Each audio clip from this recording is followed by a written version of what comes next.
It's the go-home show for Extreme Rules and the show is mostly set.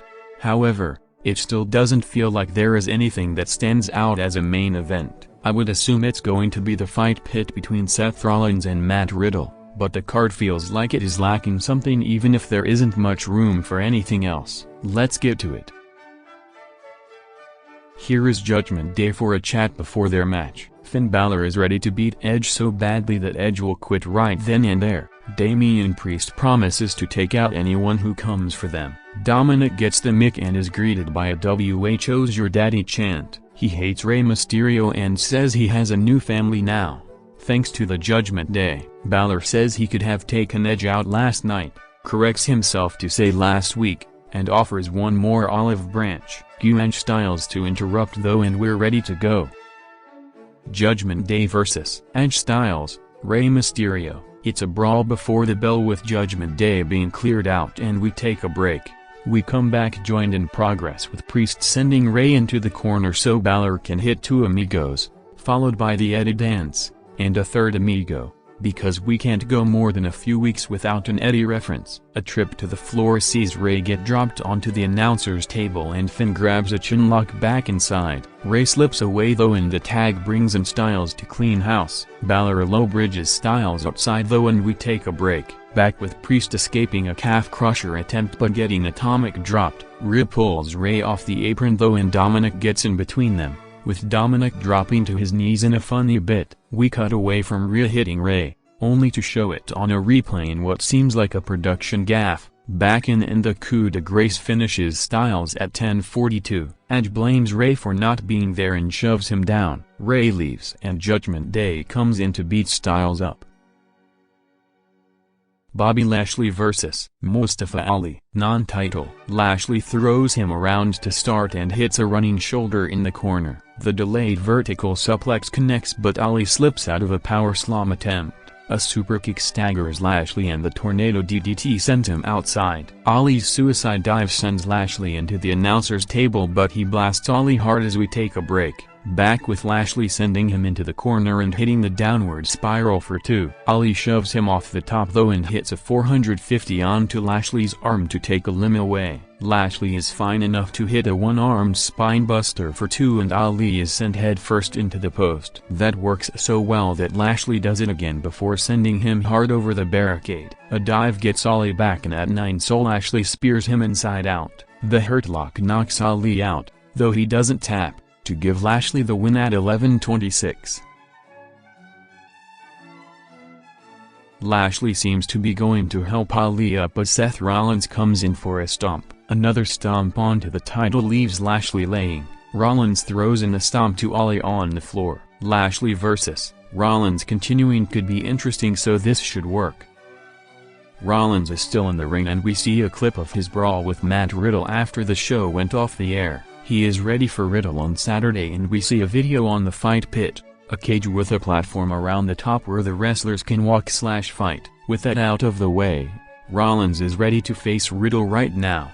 They aren't allowed to fight tonight but Riddle is ready to kill him on Saturday. They argue over whose side guest referee Daniel Cormier will be on before Rollins reminds Riddle that he can't see his kids anymore. Rollins mentions child support but Riddle broken bar. Insults his breath. We get more serious with Riddle bringing up Rollins' lack of titles. Oh and he hasn't main evented WrestleMania, but his wife sure has. Cormier pops up on screen to introduce himself and say he respects them both. That aside though, he's calling it down the line. Cormier didn't get much of a reaction, but he is a good fit for the spot on Saturday.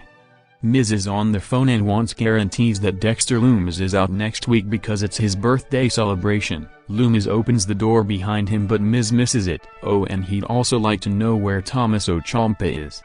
Dakota Kai vs. Candice LeRae. The rest of Damage Control is here with Kai. LeRae takes her down by the arm to start before a Hennig neck snap gets two. A basement kick to the chest sends Kai to the apron, where LeRae sends her into the buckle. Kai gets taken out with a quick dive and we take a break. Back with Kai kicking LeRae in the face, setting up the Kawada kicks to make it worse. A scorpion kick staggers LeRae but she gets up a shot to the face out of the corner for a breather. Something like a Black Widow has Kai in trouble but she drives LeRae into the corner to break it up. Kai goes up but gets caught with a German superplex. Ouch.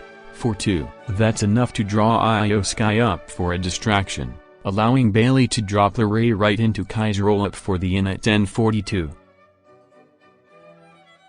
Johnny Gargano runs into Miz, out cold on an anvil case. Gargano pokes him in the side and Miz awakens a broken bar. With a drawing of himself and Dexter looms on his chest. Miz runs off. Otis vs. Johnny Gargano. Chad Gable is here with Otis and Austin Theory is on commentary. Gargano forearms away to start but gets dropped with a shot to the face. An over-the-shoulder backbreaker has Gargano in more trouble until he slips out and forearms away again. An enziguri rocks Otis but he's right back with a T-bone suplex to drop Gargano in a hard landing. The Vader bomb misses so Gargano strikes away, setting up a heck of a DDT. A low superkick gets 2 on Otis, who rolls outside so Gargano hits a big dive. Then Gargano pauses to beat up Theory, followed by a tornado DDT off the apron. Theory gets in a briefcase shot though and the world's strongest slam finishes for Otis at 5:32.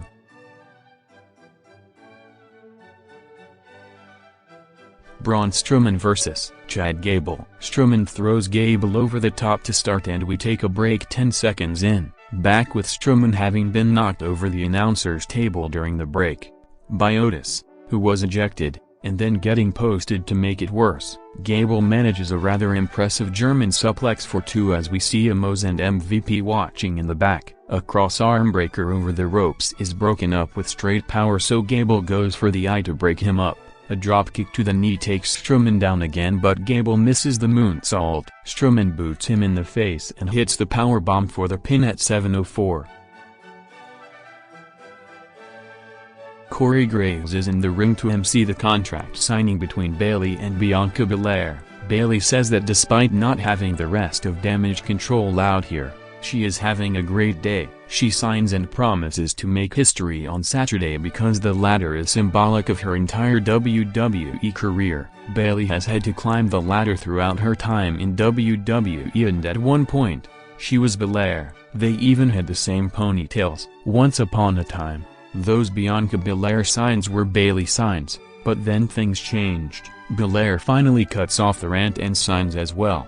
With the contract having a QR code on the back, Belair talks about how Bayley is showing the world the real her and how it took her a whole year to come up with a plan. You can plan on calling her champ after Extreme Rules, but Bayley points to the rest of Damage Control being with her on Saturday. We see Io Sky and Dakota Kai beating up Asuka and Alexa Bliss in the back, which is enough of a distraction for Bayley to get in a cheap shot. Belair fights her off and runs to the back, where Asuka has a chair wrapped around her leg and the glaring Bliss wants Sky tonight. Nice segment here as Belair was a lot more serious in a big moment.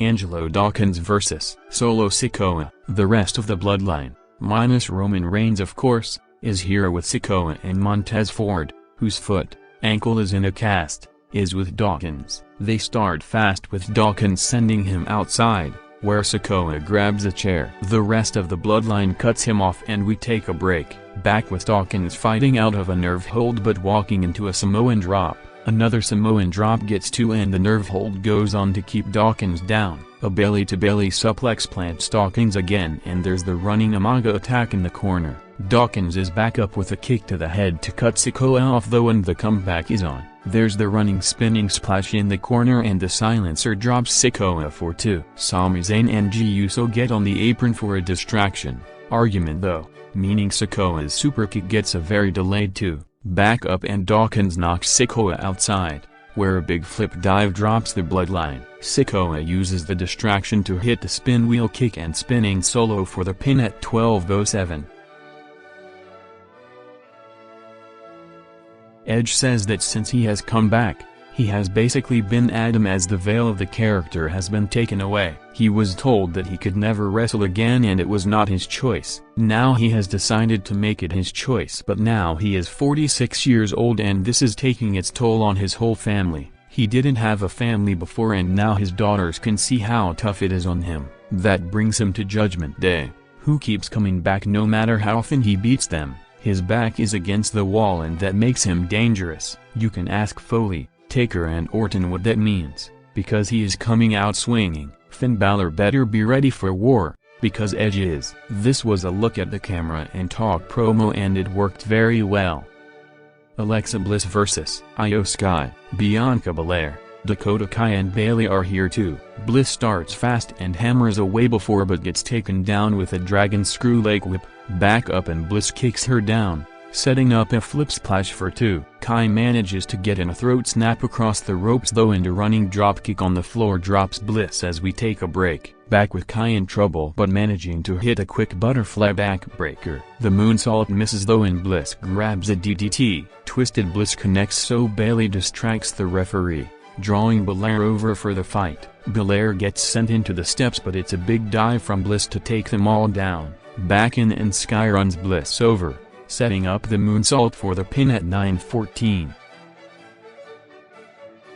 Beatdown is on but Asuka, with a kendo stick, limps down for the failed save attempt. The ladder is brought in and crushed around Bliss' ribs and the long form beatdown is on. Damage Control climbs the ladder and poses with the titles.